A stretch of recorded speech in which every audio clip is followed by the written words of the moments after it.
Rain hammered down on the broken roof of St. Mary's orphanage, the sound of water dripping, echoing through hollow corridors. I arrived long after the police had left, their flashlights only brushing the surface of what this place truly was. The scent of mildew clung to the air, but beneath it, something more metallic lingered, a faint trace of blood. The case file only mentioned one thing: victim found in dormitory wing, unknown assailant. Crime scene suggests ritualistic elements. The locals swore the orphanage was cursed, abandoned since 1957, after a fire claimed several children. The truth was murkier. Records spoke of at least 20 missing, never found. My lantern cast long shadows across peeling wallpaper, where faint chalk drawings of children's games remained. A single shoe, impossibly small, rested in the hallway dust. At the end of the corridor, police tape flapped in the cold breeze from a shattered window. They said this was an isolated killing. They were wrong. This building never stopped whispering. It had just been waiting for someone to listen again.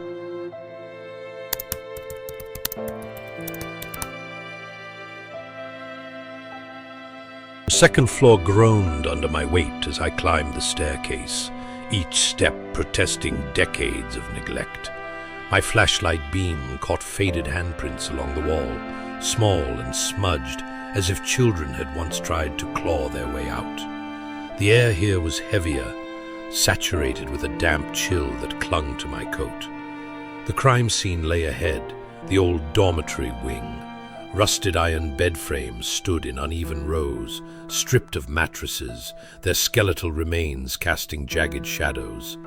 The victim had been found in the far corner, on a bed untouched since the fire. A dark stain marred the floorboards, fresh against the dust of years gone by.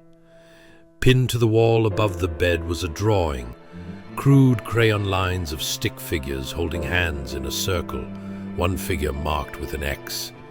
The police had dismissed it as irrelevant, a relic from the orphanage's past, but I knew better. Someone left this deliberately, a message meant for whoever dared to return.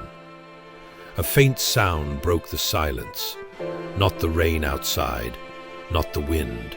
It was a soft tapping, rhythmic, coming from the hallway I'd just walked through. As I turned, my flashlight flickered, and for a fraction of a second, I swore I saw a small figure vanish into the darkness.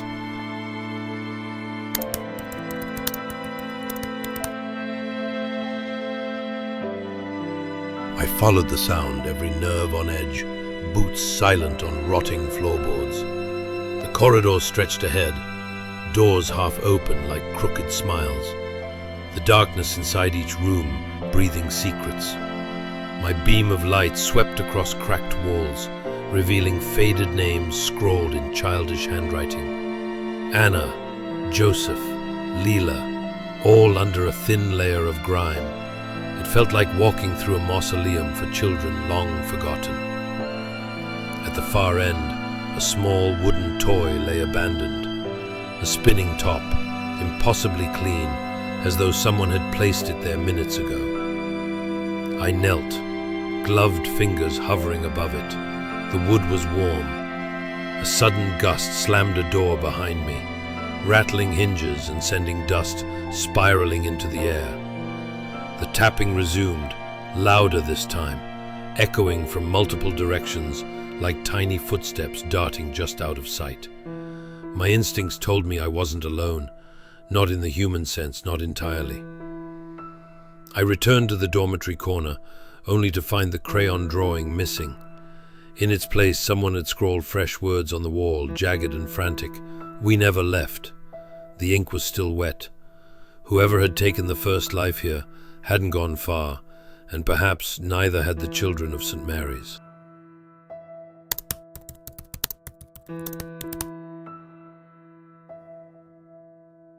The basement door stood at the end of a narrow hallway, half hidden behind fallen beams and dust-draped curtains. The file mentioned nothing about this level, yet the lock had been recently broken.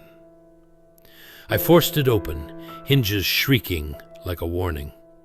A wave of damp, cold air crawled over me as I descended, flashlight trembling slightly in my grip. The basement was a cavern of stone and shadow, littered with old furniture and broken toys, their glass eyes staring blankly. On the far wall, a row of small shoes was neatly lined up, untouched by time or dust. It felt deliberate, staged, as if someone had prepared for my arrival.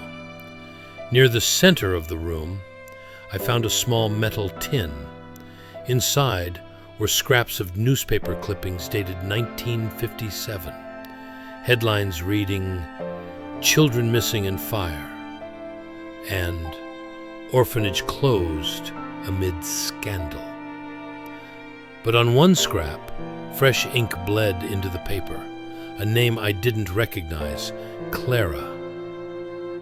Then came a whisper, soft, almost kind, but undeniably real. "Help us." My light swung toward the source, catching a fleeting silhouette in the corner, too small to be an adult, gone before I could take a step closer. And that's when I noticed it. The floor was covered with faint chalk markings, not random scribbles, but a circle of symbols surrounding where I stood. A ritual or a warning, I couldn't yet tell.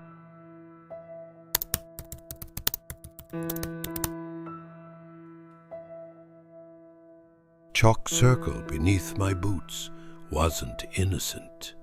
Each symbol was carved into the stone, as if etched in desperation, layered over and over through time.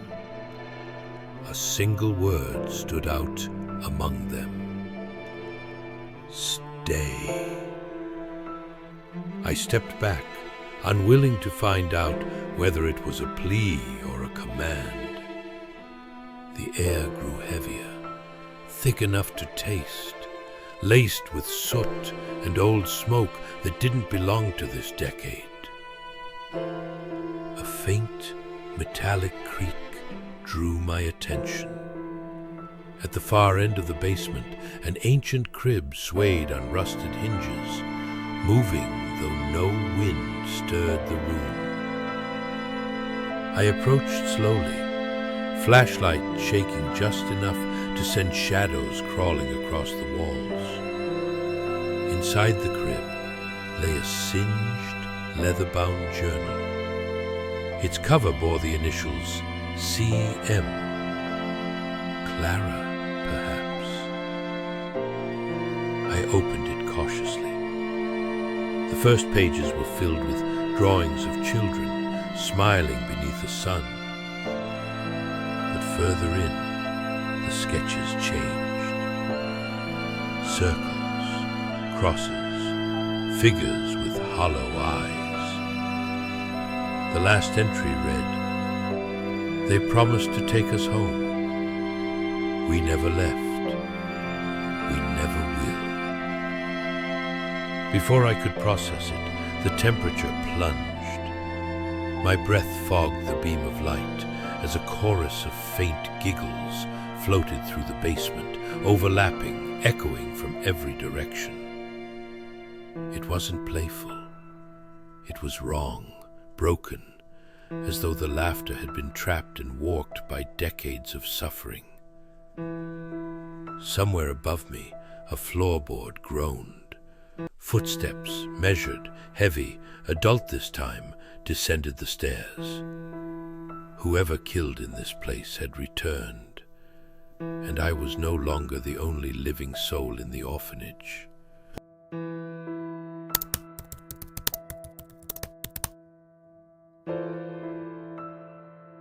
The footsteps stopped just before reaching the basement floor, hanging in the air like a threat.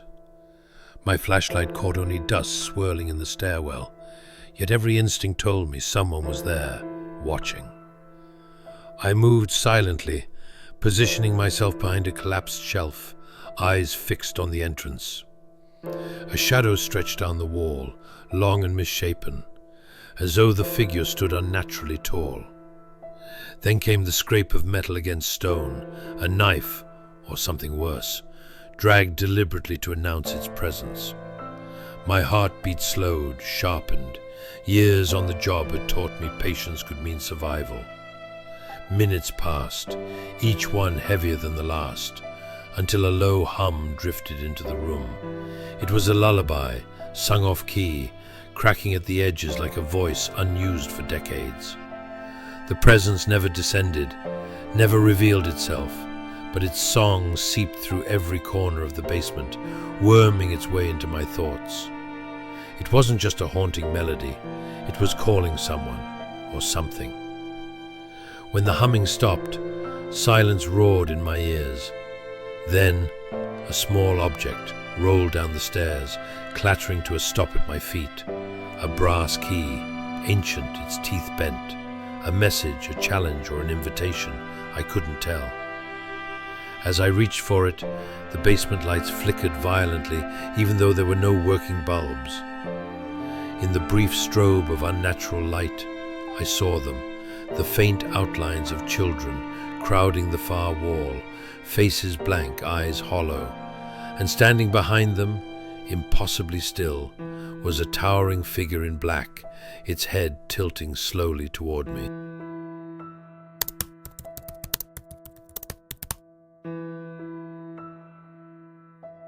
The figure dissolved as the lights died, leaving me in suffocating blackness. My grip tightened on the brass key, its cold edges biting into my palm like a reminder that this wasn't over. I forced myself up the stairs, every step careful, aware that whoever or whatever I had seen might be waiting above. The hallway felt different now, charged, as if the orphanage itself was holding its breath.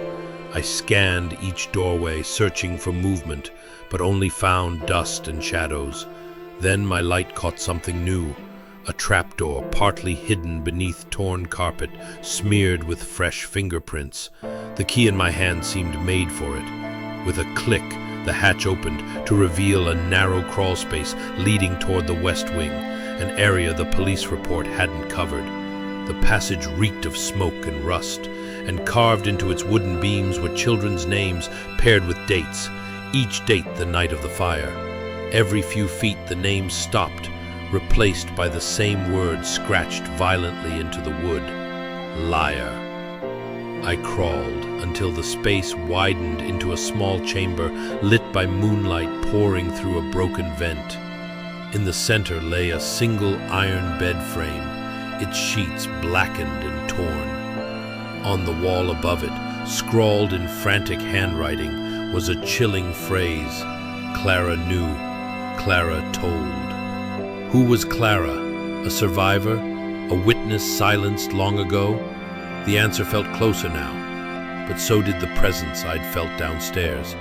A faint creak echoed behind me in the narrow tunnel, deliberate and slow, as if someone was following on their hands and knees.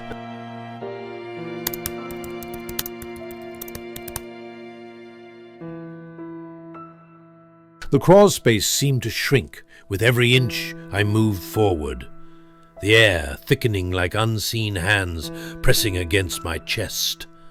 Behind me, the faint creaking grew closer. No longer a single noise, but a shuffle, as if multiple bodies crawled in unison. My flashlight beam trembled as I swung it toward the sound. Nothing but darkness. I pushed forward until I emerged into a narrow service corridor, lined with rusted pipes, dripping stagnant water. The moment my boots hit solid ground, a metallic clang rang out behind me. The hatch I'd come through slammed shut on its own. The sound reverberated like a warning, and I wasn't sure it was meant for me or whoever was following. Then, movement. A blur darted past the far end of the hallway. Not a child this time. Taller, quicker. I gave chase, boots splashing in shallow puddles until I reached a dead end. On the wall, a fresh smear of ash traced the outline of a handprint far too small to belong to the figure I had seen. Before I could turn back, the corridor lights, dead for decades, flickered to life in a violent strobe. Shadows multiplied on the walls, twisting unnaturally, closing in. A sudden rush of air blew past me, and something sharp grazed my coat. I spun, catching only the impression of a gaunt face retreating into the dark. Whoever or whatever was here had just made its first move. The orphanage was no longer content with watching. It wanted me to play.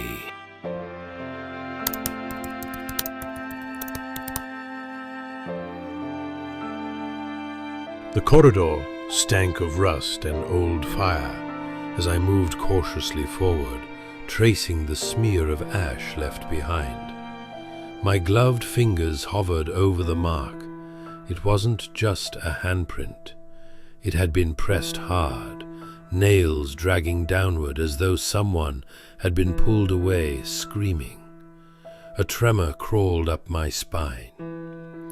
Further along, the floorboards bore fresh scratches, long grooves cutting through decades of dust.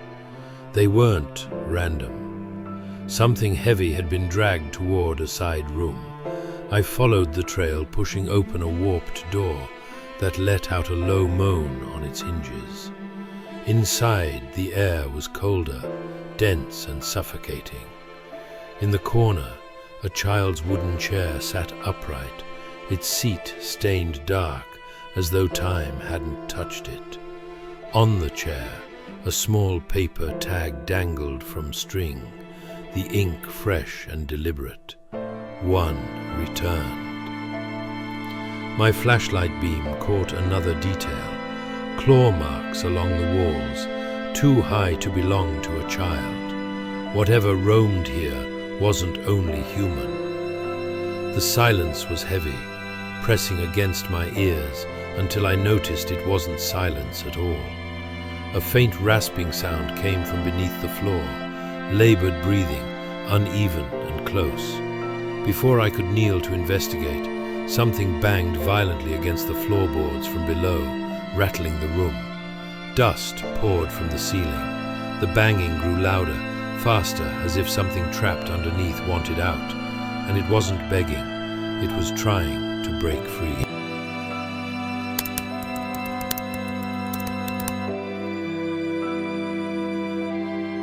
The floor buckled beneath me with each violent strike from below, boards splitting and nails screeching loose. I stepped back toward the doorway, revolver drawn, eyes fixed on the bulging wood. One last crash, and silence fell so abruptly it was deafening. Then a hand, ashen grey, fingers long and unnatural, shot through the floorboards, grasping blindly at the air. It wasn't reaching for freedom, it was reaching for me.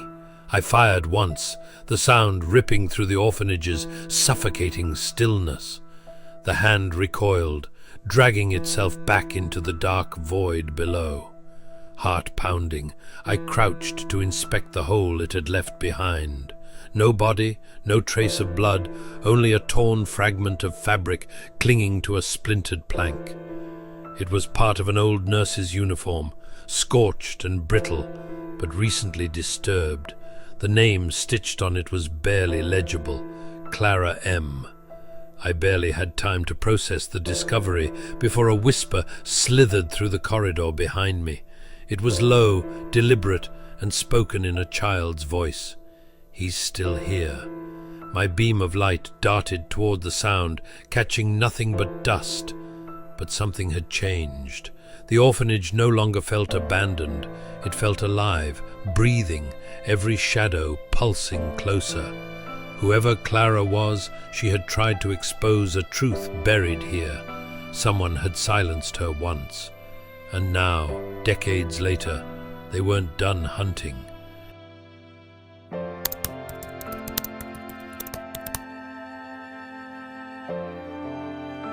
The corridor narrowed as I pressed on, my steps deliberate, revolver steady in my grip. The whispers followed me like a second heartbeat, growing louder, closer, overlapping in a chorus of children repeating the same word. Stay, stay, stay. At the end of the hallway, a door waited ajar, light flickering from inside, though no power ran through this building. My hand pushed it open slowly, revealing what had once been the orphanage's infirmary. Beds lay rusted in rows, restraints still fastened to some frames. The stench of burned cloth and chemicals burned my lungs. On the wall above the central bed hung a photograph, recently placed despite the decades of decay. It showed a group of children lined up in front of St. Mary's, smiling stiffly, a woman in a nurse's uniform standing behind them. The face of the nurse had been scratched out violently, but her name tag remained visible, Clara M. A sudden metallic click echoed behind me, the distinct sound of a blade being drawn across metal. I turned sharply, catching sight of a figure at the far end of the room. Tall, thin, head cocked unnaturally to one side. The light flickered and it was closer without having moved, its long arms swaying slightly, as if measuring the distance between us. The whispers stopped all at once, replaced by a single chilling phrase, deep and deliberate, not from a child this time. She should have burned with them. And then the lights went out.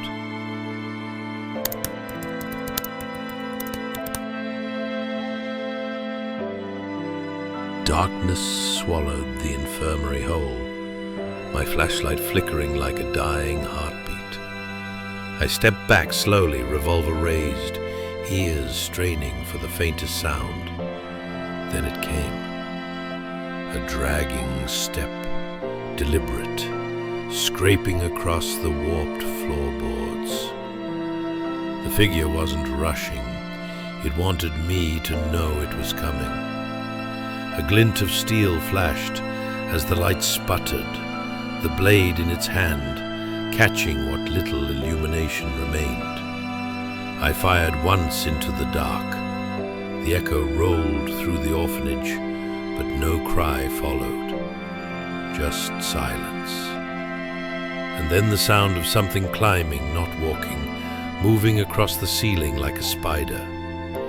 I bolted toward the hallway, boots hammering the floor, the whispers swelling into screams behind me. Doors slammed shut as I passed, unseen hands pushing me forward, herding me like prey.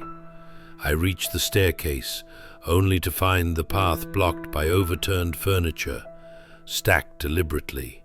Whoever this was, they'd been preparing for me. A sudden force struck from the side, sending me sprawling into the dust.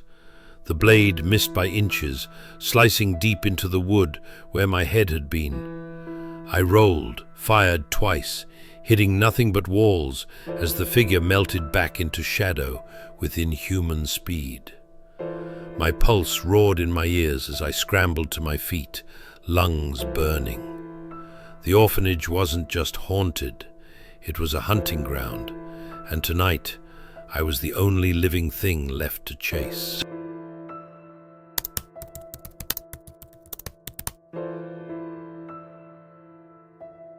I barricaded myself in what used to be the headmistress's office, my flashlight casting restless shadows over piles of burned records and warped furniture. My lungs still burned from the chase, each breath laced with the taste of ash and fear.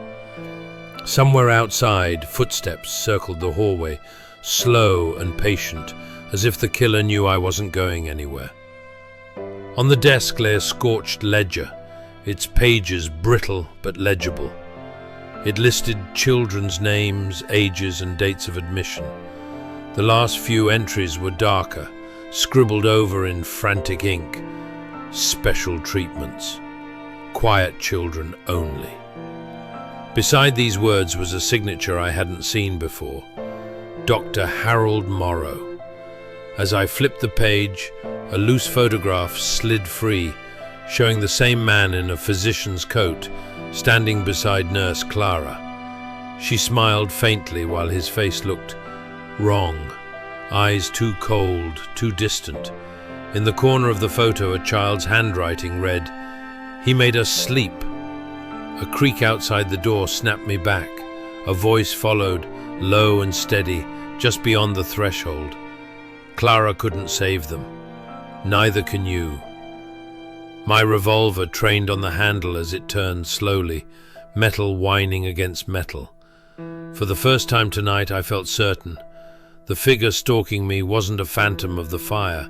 It was flesh, bone, and madness, kept alive far too long. And if Morrow had been the one running this place, maybe he'd never left at all.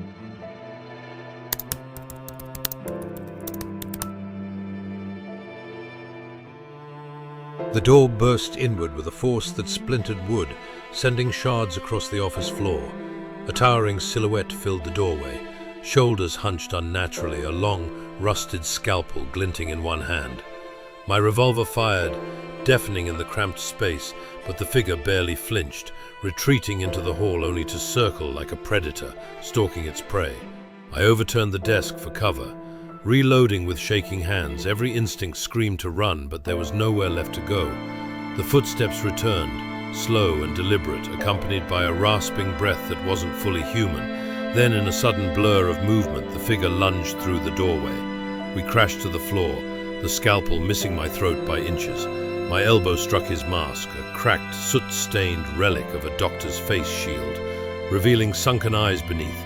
He reeked of smoke, antiseptic, and rot. With a snarl, he hissed words that chilled my blood. They never stopped crying. I had to make it quiet. I kicked free, firing again, this time grazing his shoulder. A guttural sound escaped his lips, neither pain nor rage, but something far darker, before he vanished into the corridor's shadows once more. As silence fell, I noticed something left behind. A blood-stained locket glinting on the floor, initials etched on its surface, C.M. Clara's. This wasn't just a killer roaming old halls. This was the man who had set the fire, silenced children, and hunted down the only witness who ever dared to speak.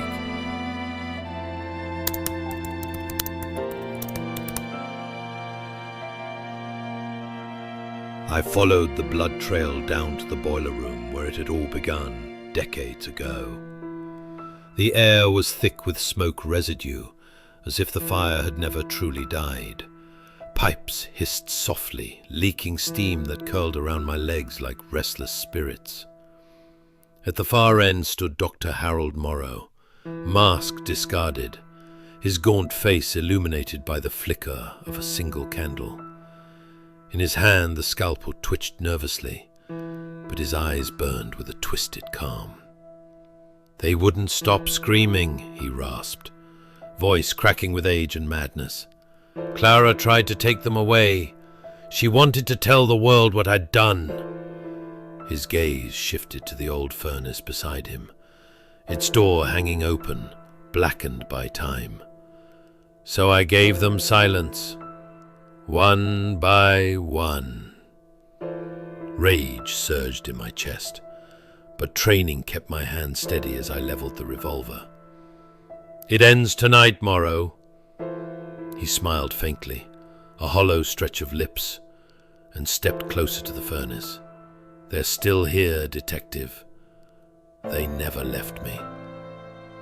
The whispers rose again, dozens of children's voices overlapping, filling the boiler room with chilling cries. The temperature plummeted, breath visible between us. Morrow lunged, scalpel raised, but I fired twice, each shot echoing like a final bell tolling through the orphanage. He fell beside the furnace, blood pooling, lips mouthing silent words I couldn't hear. The whispers faded, replaced by a suffocating stillness. When I left St. Mary's before dawn, the case file in my coat felt heavier than any I'd carried before. Some crimes end in death. Others linger forever, carved into the bones of a building, and the souls it never released.